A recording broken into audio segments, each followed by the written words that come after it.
Good afternoon, everyone. I'm Chris Herbert. I'm the Managing Director of the Joint Center for Housing Studies at Harvard, and I'm very pleased to welcome you to our talk today by Don Layton, our Senior Industry Fellow, Improving America's Housing Finance System, Strengths to Build on, Weaknesses to Address. Don, as I'm sure many of you know, was the former CEO of Freddie Mac from 2012 till 2019. Before that, he was the CEO of E-Trade, spent about 30 years in various positions at JP Morgan Chase. He's been a fellow at the Joint Center for the last 3 years, has done a tremendous amount of writing on all kinds of aspects of housing finance in the US and GS, the condition of Fannie Mae and Freddie Mac, and prospects for future reform. His fellowship is coming to an end. All things must come to an end, I suppose, and Harvard has limits on how long people can stay. We've had a very, very fruitful relationship with Don.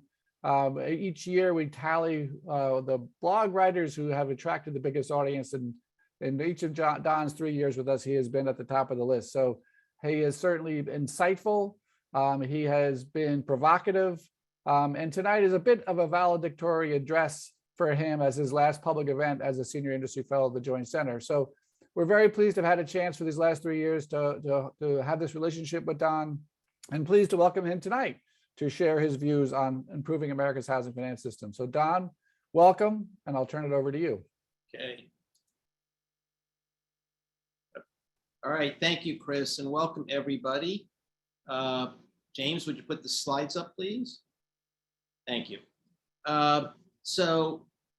My writings, and most of those I read, tend to be pretty technical or tactical and narrow. This, as my last presentation for the Joint Center, is the exact opposite. I'm doing what I call a history-informed, a very big picture perspective on the housing finance system. As shown, though, I am going to restrict myself to single family. There's more than enough content there to fill the hour, and that's where most people are interested.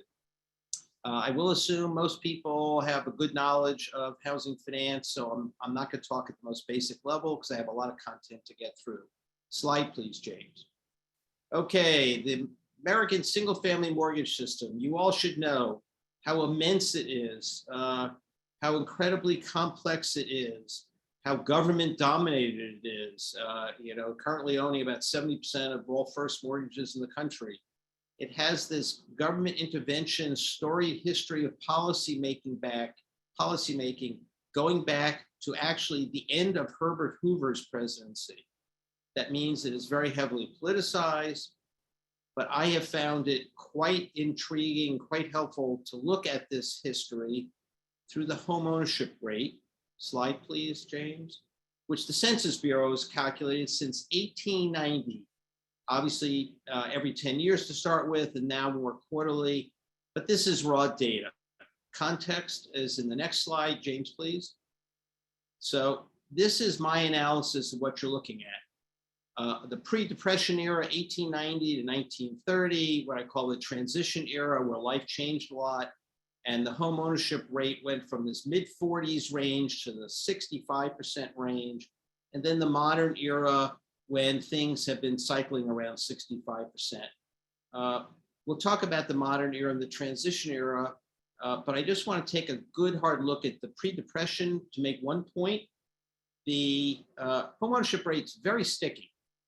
1890 and 1930, in terms of life in America, went through amazing changes.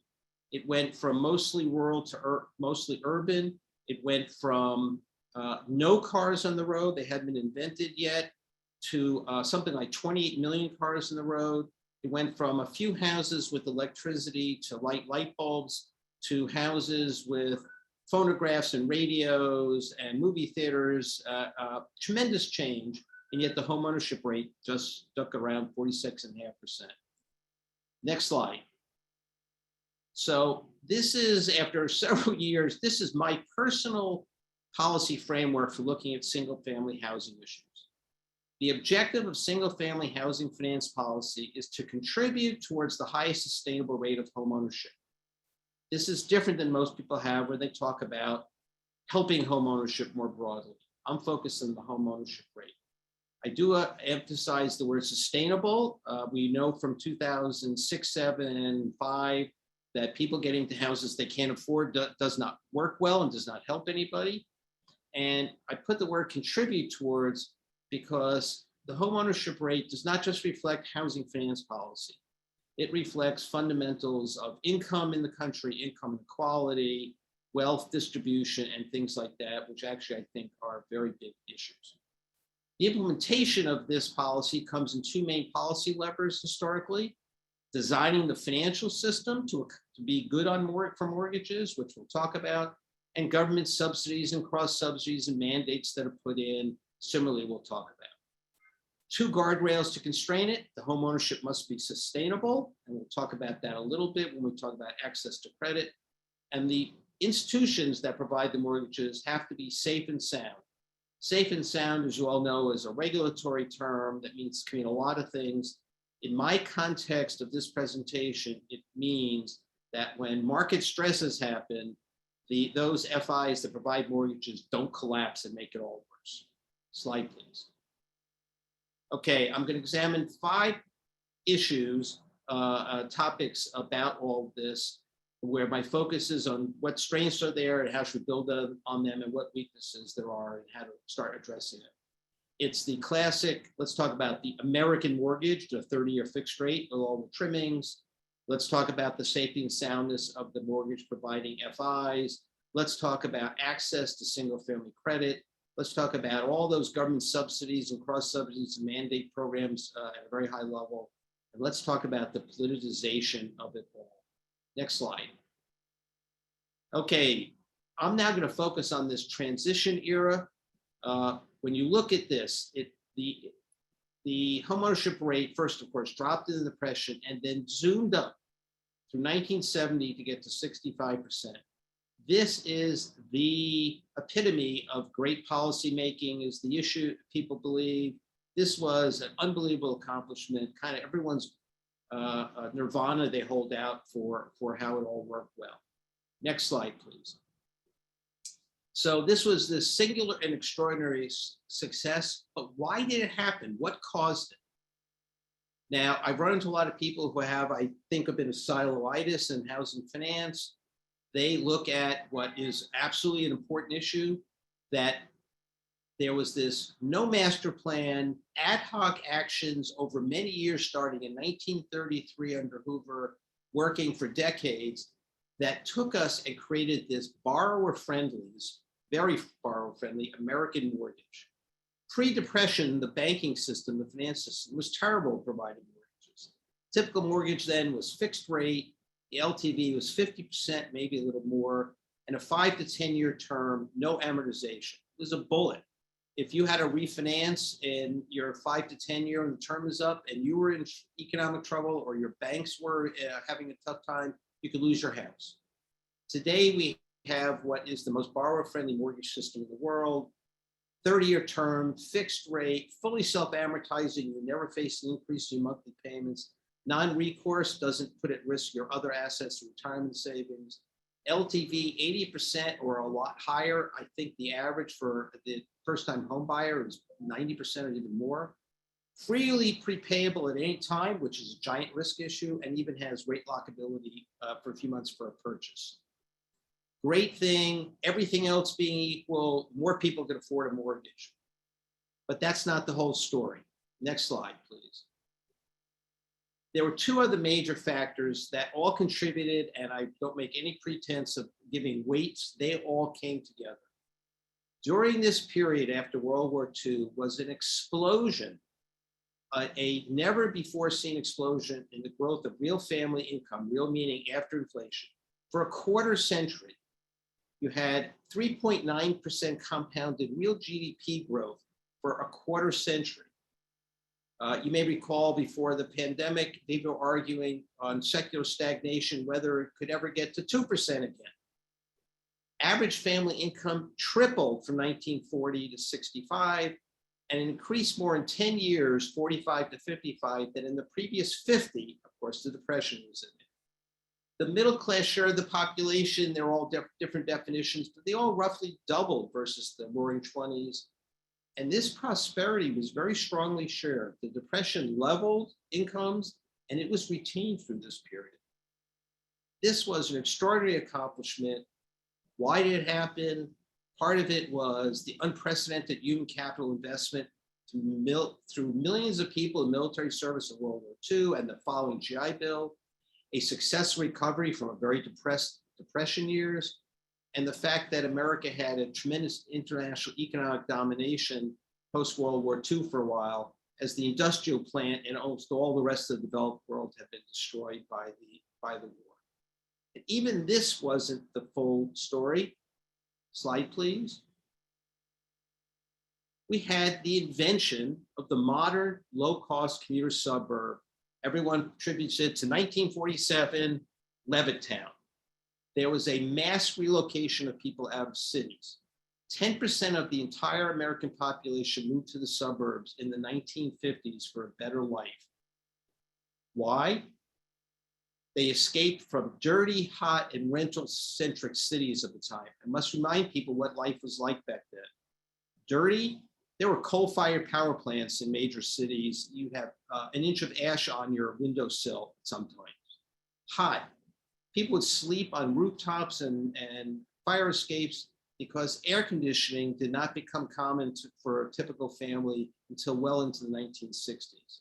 And rental-centric, now there are certainly lots of single-family homes in many urban city borders, but for people who lived in apartment houses, in fact, the condo form of ownership was not invented and implemented until the 1960s.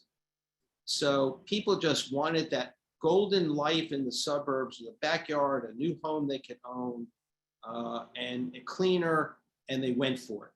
And that made 1945 to 1970 the golden era for the American family in many ways and for home ownership. All three legs on the stool contributed. It was not just the mortgage system. So, but I do a policy conclusion, the 30-year fixed rate mortgage, that's how everyone shorthands the full American mortgage. It's a great strength. It has the least risk on the borrowers. So it's really important to keep healthy and strong. But of course, again, the history lesson is that housing finance policy by itself did not create the giant increase in the home ownership rate. It was just one factor. Independently, it's not clear what it could do. Slide, please. Okay, now we're going to talk to the second topic, but it's really related to the first. So the borrowers love the American mortgage. It's low cost in reality. It's financing risks are transferred to lenders. Just the ability to freely prepay at any time is a tremendous risk advantage for borrowers. But the other side of the coin, who is providing those terms to the homeowning public? Why don't other countries have what we call the American mortgage? Because they never figured out how to have a financial system to deliver. Policy making in the United States, again, no master plan, a lot of ad hoc stuff in the 30s and evolution since, has led to the creation of a mostly monoline, meaning almost all mortgage assets, mostly separate parallel banking system for mortgages. Some of it is owned by the public, meaning shareholders, some of it's owned, by the government, some of it's owned private ownership by shareholders. And there's large subsidies, both open and hidden, all throughout. Think of where we get our mortgages and what's behind them. Financial institutions created were the federal home loan banks. This is roughly in chronological order. The savings and loans, of which there were thousands doing most mortgages in the 50s, 60s. Fannie Mae, FHA, VA at the end of the war, and Freddie Mac later. And they got their own regulators. This was not the regular financial system. We literally had a newly created one that does most of the mortgage lending. Next slide, please. So how has that mortgage lending system done to take on all these risks and yet be safe and sound itself and not have problems and stresses? And the regrettable answer is it's not done very well at all. For the major financial crisis in America, it's been weaknesses in this mortgage system that have been the biggest problem. Number one, you had the S&L dominant or thrift dominant with mutual savings banks and such era. People in the 50s and 60s went, other than veterans, went to their thrifts to get a mortgage. So how did they take on and make a 30-year mortgage that was fixed rate and you could have free prepayment and all those kind of things? How they fund it, how they hedge those risks, how they get that long-term money, which is really long-term? And the answer is they didn't. They just used a pool of deposits, savings deposits that could be withdrawn on very short notice. In retrospect, you go, that doesn't sound very good. There's no risk management there. It's kind of a prayer and a hope. And then fate delivered, of course, with the inflation in the 70s and 80s, exactly the circumstances to exploit that weakness. Interest rates skyrocketed. I think you're all familiar with mortgage rates got up to 16 and 18%. People withdrew their money from the thrifts to invest at higher returns because there were interest rate ceilings. And Congress, it's universally considered historically that Congress in Washington handled it all very poorly, wanting to avoid recognizing the crisis and making it worse. It cost the government over $130 billion at the time. Today, that's almost $300 billion. Fortunately, it did not break out to the larger financial system, but the thrifts largely collapsed. With the thrifts collapsed, they lost their dominance, and then the agency or the GSE, 4 agencies, the GSEs being the largest, they grew. The GSEs used to have under 10% market share. It grew and it settled in about 45% if you average a bunch of years. They solved the interest rate and liquidity mismatch problem that had felled the thrifts. They developed, actually Freddie Mac first, the agency pass-through MBS. You're all familiar with it.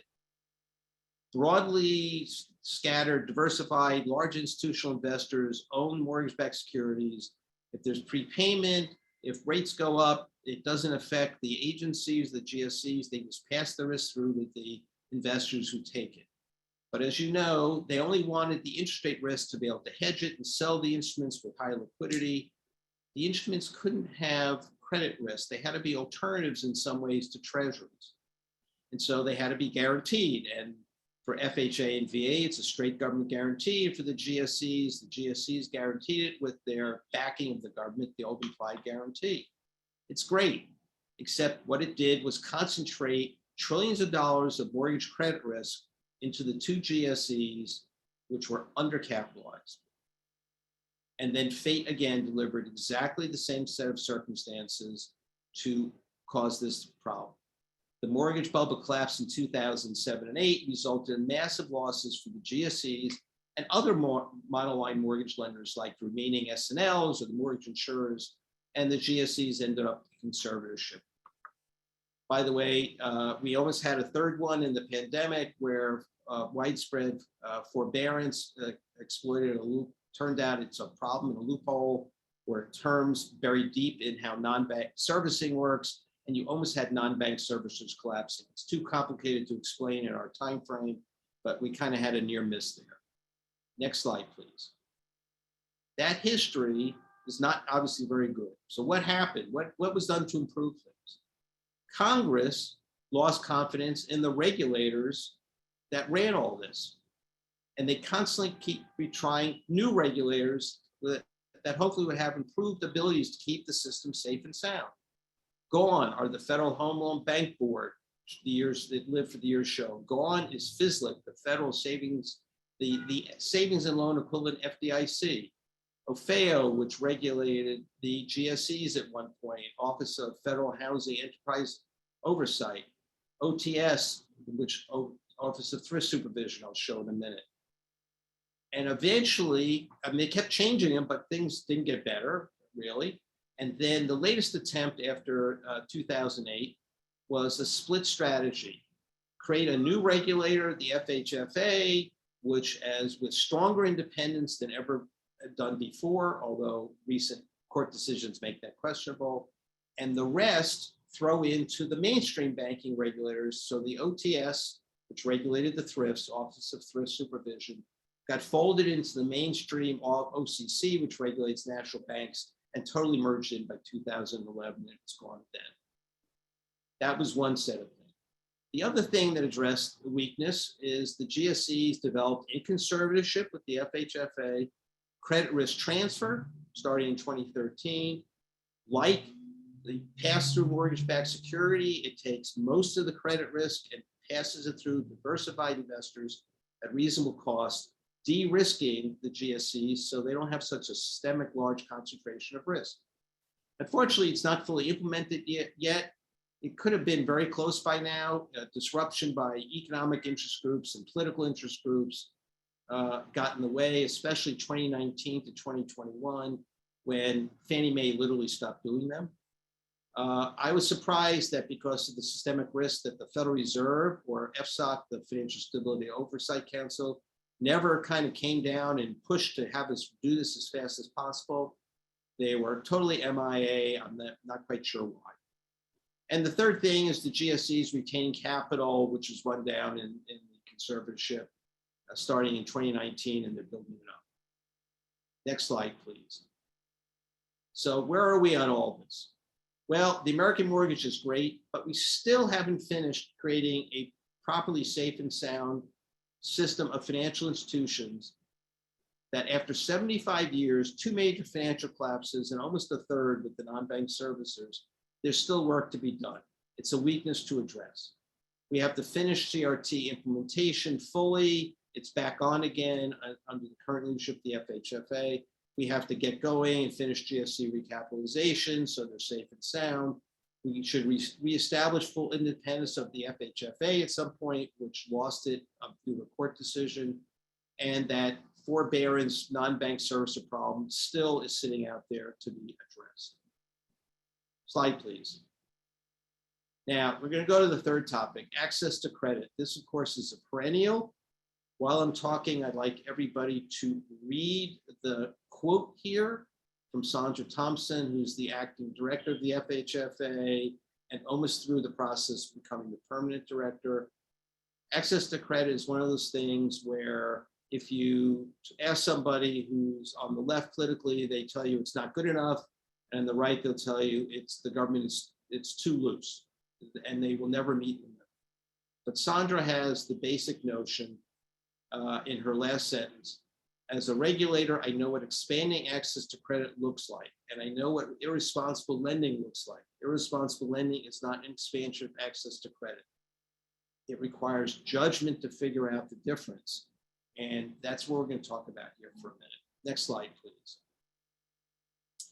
In terms of understanding access to credit, I have found it useful to take an analogy to some other areas of the financial system and talk about broad access to credit with things that apply to everybody, and then trying to do target access to credit because broad tools don't get to everybody who needs help.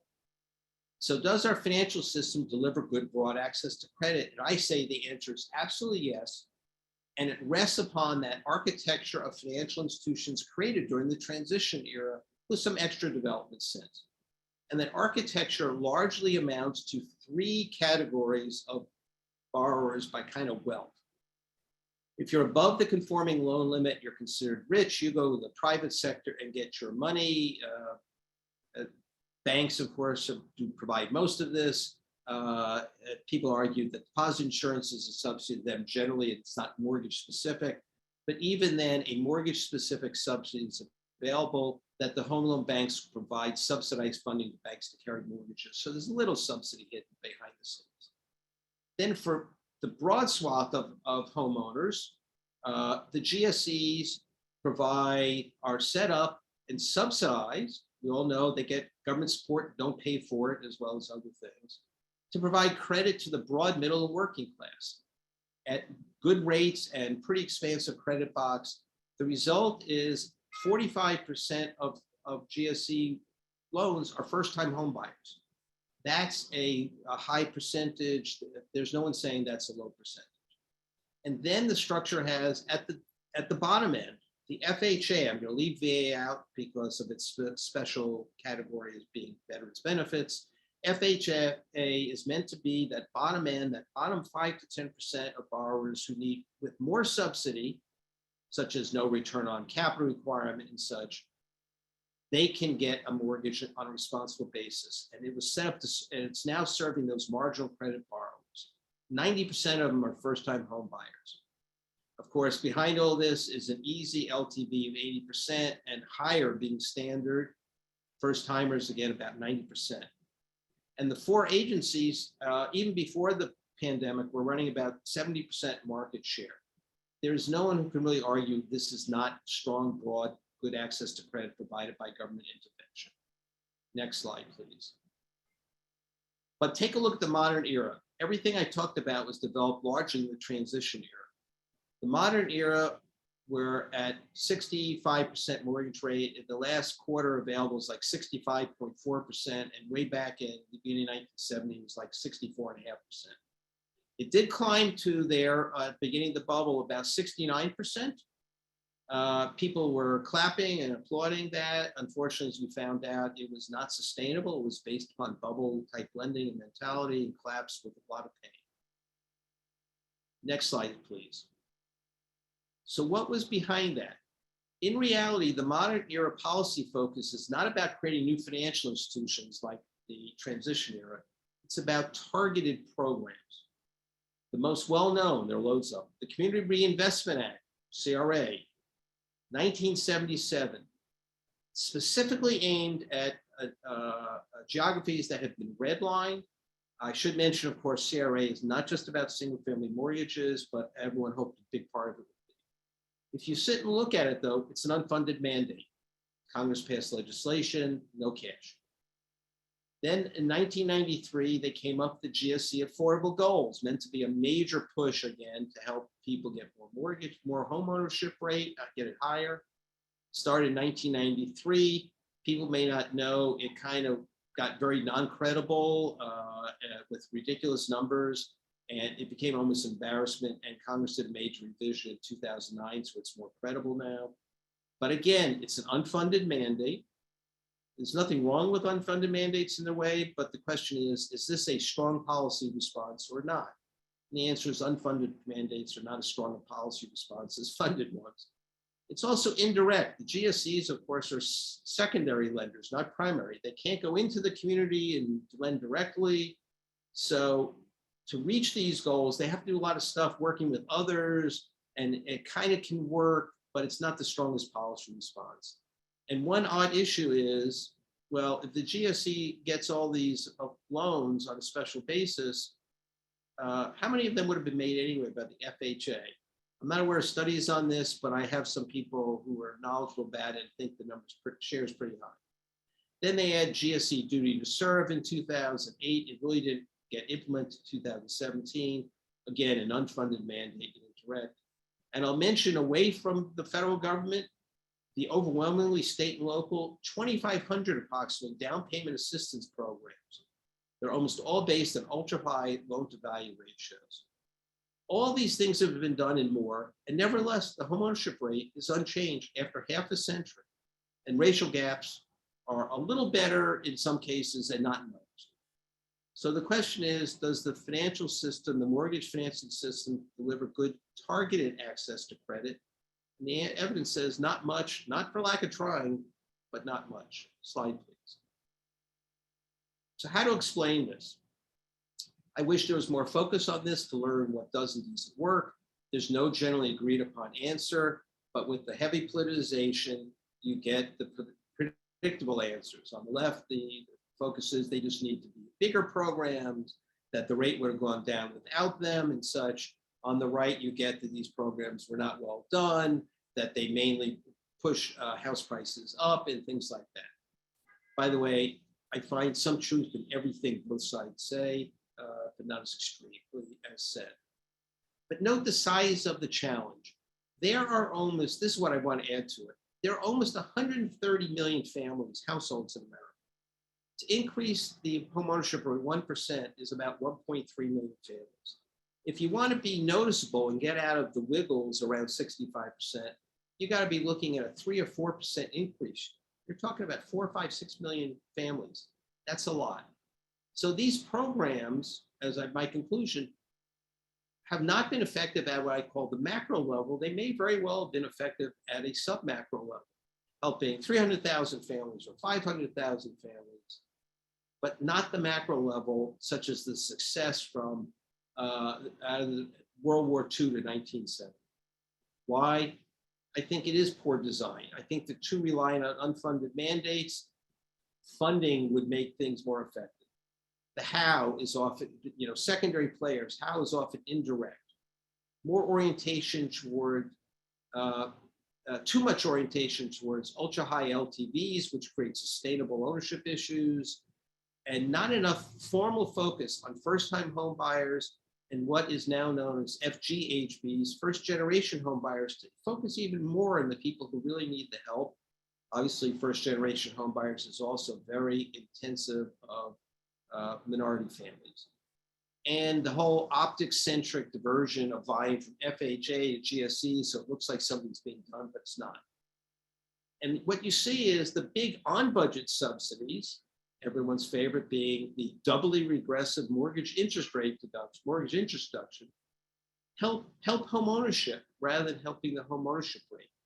Overwhelmingly, it just goes to having people buy more expensive homes who already own homes. A study about 5 years ago showed that and it's by far mortgage introduction, by far the biggest subsidy. Its recent estimate was about $25 billion a year. 60% of it went to families with over 200,000 income, and only 1% of it benefit families with income under 50,000. This is not helping people become homeowners. Next slide, please. So the policy conclusion: broad access to credit is a strength. Maintain it. Make that our new FI architecture work. I've talked about how to finish some of the safety and soundness items. Targeted access to credit. Really, we need to drop back some yards and think about how to do this better. It's just not good enough.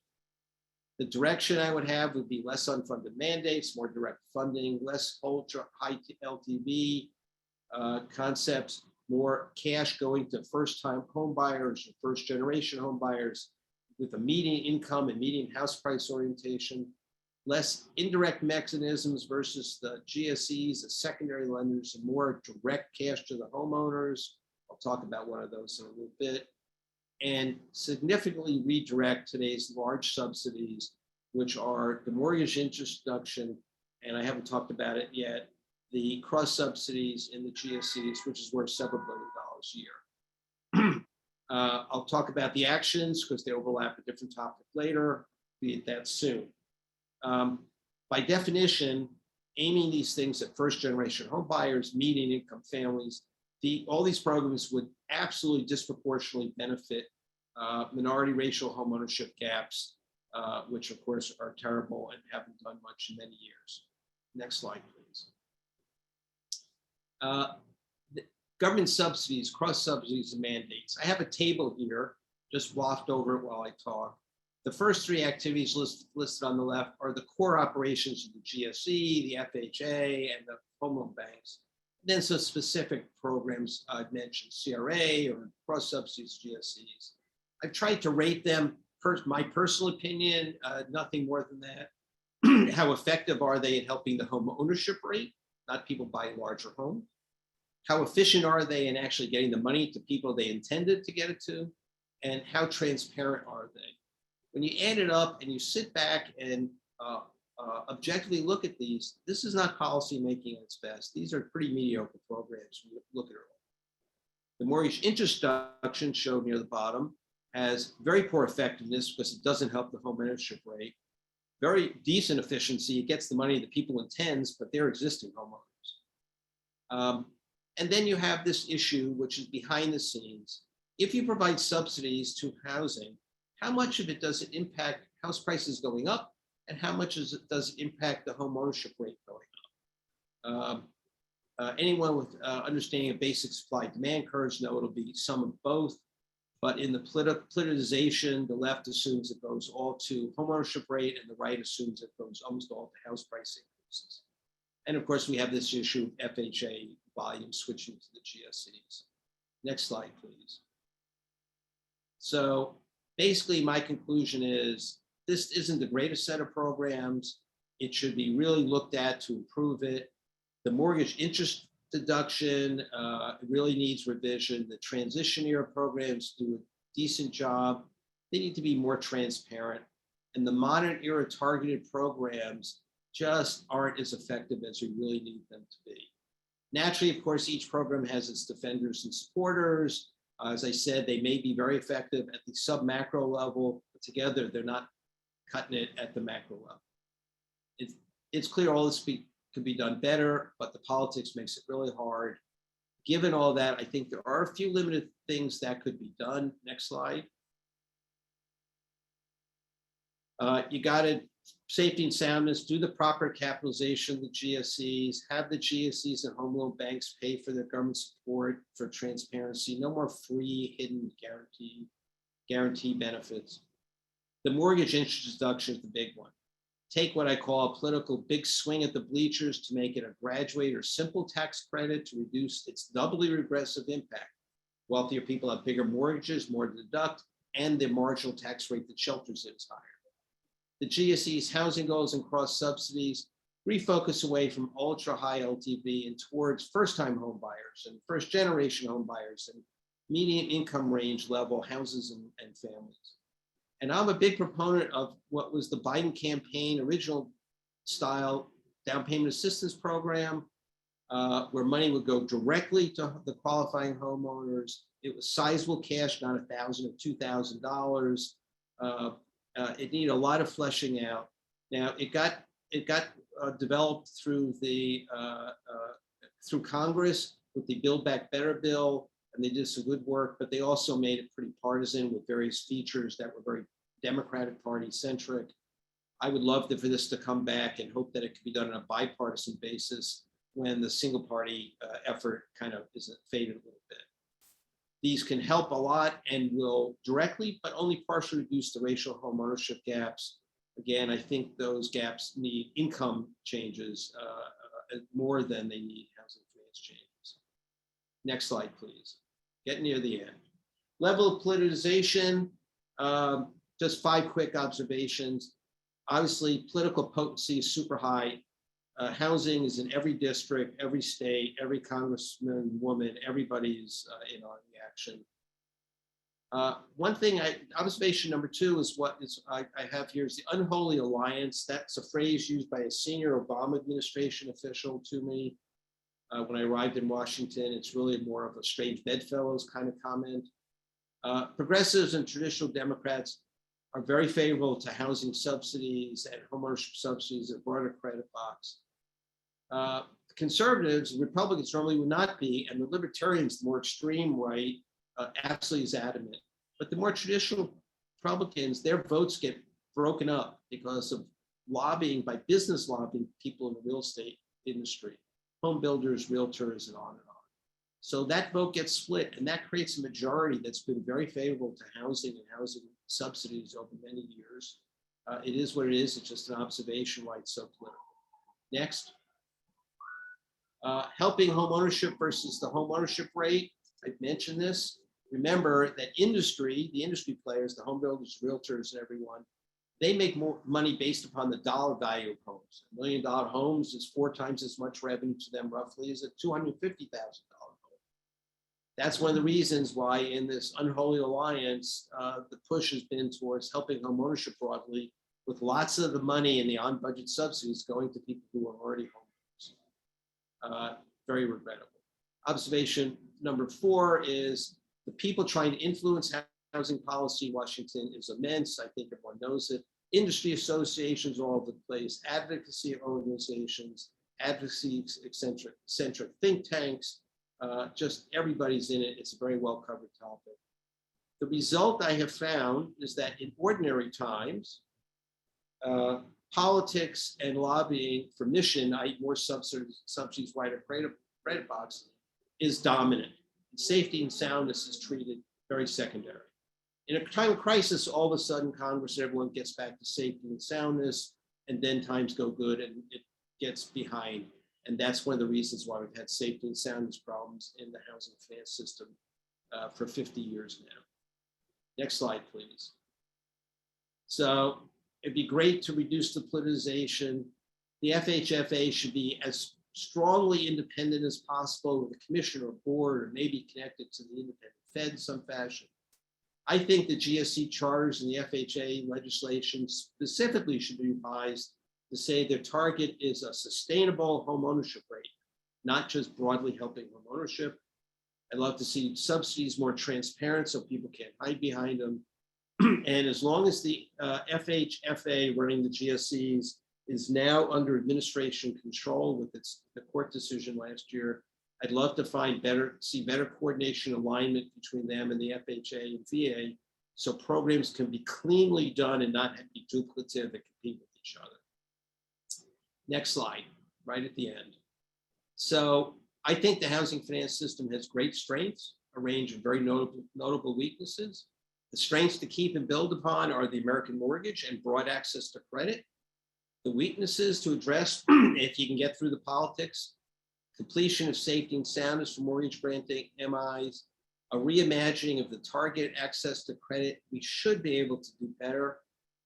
Get away from get a revision. It hasn't done as much a job as it should have in 50 years. It's time to do something different to a degree, and hopefully reduce the politics of it all, which makes it hard. Some of this agenda is, of course, has high political hurdles, some does not. For example, credit risk transfer can be completed perfectly fine, while the political groundwork is laid for the rest. Slide, please. And those are my kind of valedictory thoughts. We have 20 minutes or so for questions. I look forward to them. As Chris said, I try to be provocative from time to time and kind of call it like it is. And so, Chris, I'll turn it over to you now. Great, thank you, Don. And I'll just, we are monitoring the Q&A. People should feel free to submit questions there. There are several hundred of you or more in the audience, and so we can't necessarily get to all of them, but I will definitely try to weave those in. So do submit your questions to the Q&A. Don, let me just ask a couple to start. I mean, you're focusing on the American mortgage and its importance as a policy tool for increasing homeownership. As you know, we're one of the few countries in the world, I think it's Denmark, that has a fixed rate mortgage as well through a different mechanism. But we're not unique in terms of our homeownership rate. In fact, in terms of the OECD countries, the United States is bottom two-thirds below the median homeownership rate. So if the American mortgage is so important, how come our homeownership rate isn't higher than other countries? The homeowner, it's interesting. You look at countries, I love comparing Japan and Germany, the two, quote, before China rose, but in the West, the two largest economies. Japan has an extremely high homeownership rate. Germany has an extremely low one, by the way. They reflect a complex combination of how those countries run, everything from whether they have national pension systems or you're expected to save on your own, how often, whether you have lifetime employment, like in Japan, where you can feel very comfortable living in a place, how much it's tradition to have employer subsidies to homeownership. There's all sorts of things. What I can tell you about the American mortgage, though, is it's this old phrase: we are where we are. The American mortgage is embedded in house prices, family budgets, and family risk profiles. While interest rates in the last 20 years have been very low, I remember when rates were during that inflation era, and there was major problems in other countries because the rates reset much, much higher. Where in America, the only people who paid those high rates were people buying new homes. So it is a lower risk profile. We are where we are. It would be very hard to change without dramatic impacts, lowering housing affordability, lowering house prices probably, which would lower family net worths. It'd have a lot of knock-on effects. So I'm sort of we are where we are, let's build on it. And it is a very consumer friendly in terms of risk product, which I like. I'm going to start to try to weave in some of the questions from the Q&A. Some of the first ones that came in, Don, were pointing out the fact that you didn't discuss race and racial discrimination, racial prejudice, and its important role in disparities in homeownership, both and as a damper on the overall homeownership rate in the U.S. You mentioned, obviously, several times the gap between people of color and whites in terms of homeownership rates and how some targeted programs could help address that. But to what extent do you see race and racial disparities in homeownership as a focus of policy, and how much should that be a focus? And beyond what you've described here, other things we should be doing? Yeah, I only made reference to it because I had more than enough content without it. And there are many, many articles. It's the primary topic these days, so I feel it's pretty well covered. And I did cover one of my previous writings, so let's just go through it. The non-Hispanic white homeownership rate is already very high, well into the 70s. I don't remember the exact number. So if we are going to increase the homeownership rate in average, it's going to have to be disproportionately among racial minorities. That's what the targeted programs are about largely. I referenced the original CRA, which is specifically targeted at previously redlined neighborhoods and such. But my research was interesting in that I think the solution lies largely, not totally, outside of housing finance policy. I'm going from memory here in some numbers, but I believe and I look at medium income as the relevant income range for when people graduate from renting to owning. The Black family household median income is only currently about 60% of that of non-Hispanic whites. And it hasn't changed, or it was the same about a quarter century ago. That's a giant deficit. Interest rates, access to credit, a cut in G fees, I believe that can only be a small portion of the solution. The solution has to be on higher income. That deficit has to grow. And that gets beyond housing finance. Housing, just like the transition era, the explosion of income is one of the things that happened. It wasn't just housing finance changed mortgages. So I believe that largely is outside my area of expertise. That speaks to everything from schools, safety, healthcare, and all these other things that you have to do to help raise family incomes. Now, under the heading of every little bit helps, I'm fine in all these programs being done, but I think they're going to be the minority of the issue, not the majority of the issue. So I'd like a bigger perspective on the issue rather than a narrow housing finance issue focus. And as you say, I think this is it's an important topic one we could spend a lot of time on. So there's a bunch of themes in the chat. Let me one that I think is intriguing is a question about how you would have viewed this while you were sitting in the chair of CEO at Freddie Mac. So I suppose that question specifically was about looking at the cross subsidies and whether or not you could have done something about it then, but didn't, maybe because of concern about competition with Fannie. But maybe I'll just broaden the question too, is, are these views that you're expressing today views that you held when you were CEO of Freddie Mac? Have your views evolved, or? These two things are relevant to answer that question. Number one, in conservatorship, the CEO of Freddie and Fannie were specifically told, you're here to execute policy and run the companies well. You're not here to make policy. The conservator, the FHFA, made policy. We could kind of give them our views, but they made policy. So for example, the cross-subsidies, the GSC cross-subsidies are set by the FHFA. It's not a competitive issue between Freddie and Fannie. All the special credit programs, the implementation and definition of duty to serve, all set by the FHFA. So I had my views, I'd sometimes express them in private, but it was not part of the job description. Secondly, you are overwhelmed by just the need to operate companies and get stuff done and make the organization safe and sound. So I definitely, my views have evolved because I spent time in research and looking at things beyond the walls of what a GSE does. And so I do have different evolved views. It's not a question of evolved views. I've taken a look at the issues broadly after Freddie, where Freddie was a very narrowly focused job.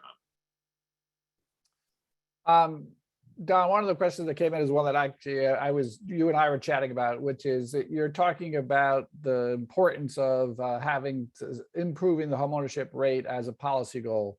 Right. So how do you think about what that rate should be? There's no scientific way to pick it out. There's no social study that can say, oh, the target rate, the optimal rate is 72%. My answer is, I think we ought to put in place policies that will help raise it, and that, as per the quote from Sandra Thompson, have safe and sound financial institutions, but don't go into irresponsible lending and fool ourselves again like we did in the early 2000s with it. So as high as we can get it as a system with responsible lending, with safe and sound FIs. And then it comes down to, in some ways, how much Congress wants to subsidize things. If they're going to only do unfunded mandates, Chris, it's not going to go up that much. If they're going to be willing to put some bucks behind things, then it can go up.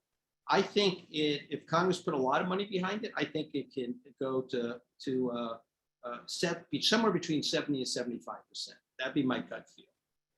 And built into that is the presumption that there's a very strong desire for home ownership among broad swaths of folks, including younger folks today.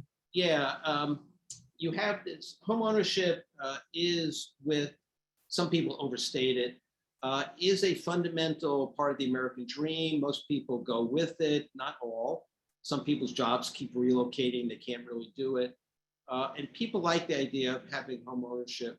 It also is part of the American culture and financial system that for the typical family, this is one of the most efficient ways to have forced tax preferred savings by owning your home. I don't want to carry it too far, because people who bought homes with 97% LTV loans in 2006 did not do well. So there has to be some reasonable barriers on this. But the answer is, I believe it's there. It's showing up. Millennials are buying when they can. In fact, take a look at the last 2 years. The pandemic has changed life. We've had an explosion of demand for housing and inadequate supply. So demand does not seem to be the problem. One of the theme that's coming out of the questions, I think, has to do with the GSEs as for-profit enterprises, what they would do left to their own devices. I mean, what you're talking about is using targeted subsidies, cross-subsidization to try to boost a homeownership rate, which is really a public purpose.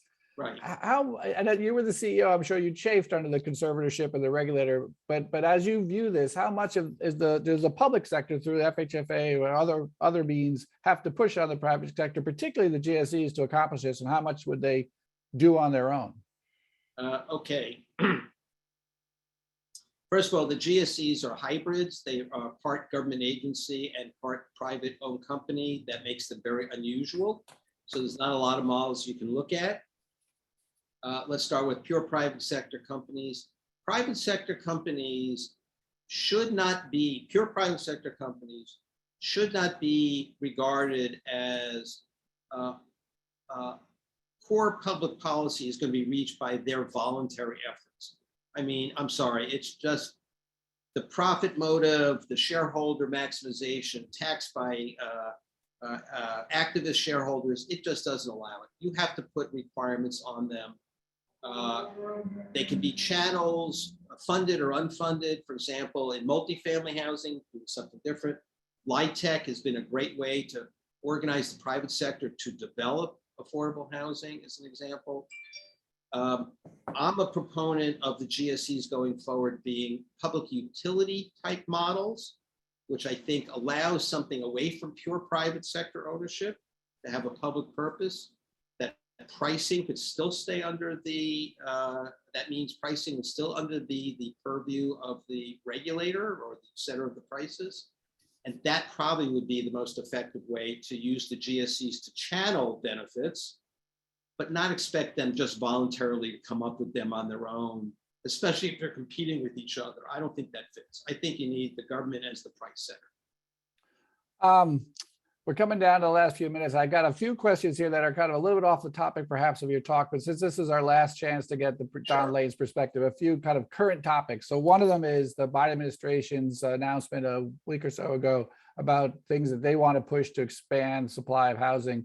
GSEs are a key player in several of those provisions, using the duty to serve and other provisions to try to push financing to address the supply response. What do you think about that use of the GSEs, and how effective would it be?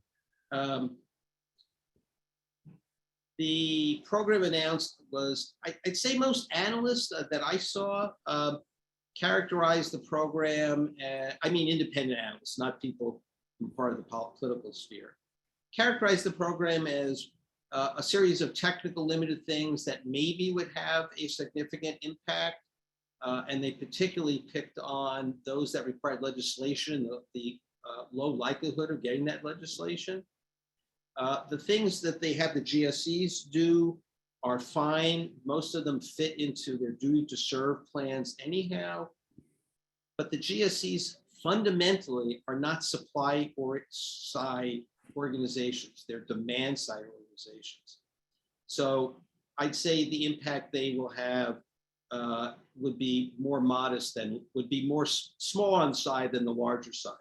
I'm hoping other things like incentives for rezoning and things like that would have more impact than what the GSEs could do. Every bit helps, but I don't think they'll be the predominant part of the solution. One of the other trends in the market that's been very evident these days has been the movement of investors into buying single-family homes for rent. Investors as a whole, broad class. There's some of the shares of non-individual owners in some markets has reached 40%. I guess kind of a two-part question. One, do you see this as a problem from a policy perspective? And if so, what are what might the housing finance system do to kind of steer that market? Well, let's start with steering. There are a whole bunch of policies that the GSEs do at the direction of the FHFA to try to encourage owner occupancy. Foreclosures go first to owner occupants and things like that. I also would come up, I have to be big picture here. While people have, the federal government, the Federal Reserve, other central banks, in running interest rates so low for so long, I don't mean the last few years, I mean the last 30 years of declining interest rates to levels has eliminated substantively bonds, fixed income, as a valid asset class for a typical family to save for retirement, and increasingly as an attractive asset class for even institutional investors to be in. I mean, if you're going to earn 0 or 1%, it's just not attractive. They therefore are looking for return. My understanding, long run, that mom and pops, local investors, the doctors, the dentists, the dry cleaners, have been a mainstay of the single family rental business for decades. Institutions are the new party involved. It's expanded it because all of these people are looking for returns. I'm hopeful that maybe if we get back to a higher interest rate, a normal interest rate environment. To me, when I grew up, 5% was kind of a normal rate. If they don't reestablish fixed income as a proper asset class to invest for the long run in, then housing is going, single family rentals or any kind of rental, small apartment houses, looks increasingly attractive as a near fixed income with some opportunity for appreciation place to go. And I think individuals will do it. I think institutions will do it because that's all there is to go to. All right, last topical question is the importance of climate change and risk of climate change on the housing finance system. Obviously, regulators, the Federal Reserve, FHFA are paying more attention to this. Do you think this is a big issue for the housing finance system, and how might it change operations going forward? Yeah, quick answer. There's two aspects of climate change you worry about that usually in the one bucket is, are you insured for the disaster? And the other is stranded asset problem. The insured for the disaster is there's a hurricane, there's losses, who takes it? The housing finance system has been pretty good on plugging into the insurance system. You own a home, you want a mortgage, you have to have homeowners insurance. You don't pay your homeowners insurance, the mortgage, the servicer does force place. You have to have insurance. So for things like wildfires, you have to have insurance. The insurance companies do it. GSEs are not going to be in the insurance business. For flood insurance, you have the federal government involved. The GSE interest is to have the maps be updated and all that plug in. So they've been dealing with this for a long time. It's never been a big problem. It's never been a source of loss. They just plug into the insurance system. And if insurance rates go up, then fewer people will live in risky places. It's not the GSEs to do. The stranded asset problem is the more quizzical one, which is, will all of a sudden someone find that house values along the coastline of pick your favorite area of the country start dropping in value because of the risk of flooding, and the house that was 500,000 is now 450 and 400. This is your stranded asset problem. I haven't seen much in the way of studies on it. It's never happened, so it's all hypothetical. So far, it's showing the studies it's slow, not a fast process, but a slow process. So it's something the GSE is probably going to stress test about. But I will note that given the run-up in house prices, the average loan to value ratio in this country now is like somewhere between 30 and 35%. So everyone's positioned really, really well to absorb some of that without risk to the lenders. That just happens. It's not 2008 again. It's now. So it's something to attend to. But I think the GSEs are secondary players in the climate risk issue, not primary. All right, Don, and the last question for you is, we're coming to the end of your time as a fellow at the Joint Center for Housing Studies. So you hanging up your spurs, or do you have another rodeo in you? Yeah, no, it's been 3 years. I still think I have comments and observations to make that are considered valuable. I'm going to be relocating my shingle. It'll be more formally announced, but I'm going to be joining as, again, a senior fellow type position. The NYU Furman Center, which is well known in housing, to similarly comment on housing finance at the national level. And I look forward to starting there, and we'll see how long my enthusiasm lasts for this topic. So far, it's a real love of mine to do, and there's always lots going on to comment on. But so in retirement, it'll still be part of my retirement package for a bit longer. Well, that's great to hear. Don, I want to take this opportunity to thank you for your collaboration over the last 3 years. We've really enjoyed having a chance to benefit from your insights and your experience. So thanks for that. Want to wish well our friend. We have our good friends at the Furman Center who will provide you a home there. We look forward to reading your materials coming out of there over the next couple of years. Thank all of you who've been watching. This is our last event for the semester, but our next public event will be the release of our annual State of the Nation's Housing Report. We will have some information coming out at that soon, but that will be on June 22nd. So stay tuned for more information on that. But thank you all for tuning in. And Don, thanks again for your work with the Joint Center. We really appreciate it. It's been a great time, Chris. Thanks for everything. All right. Good night, everybody. Bye.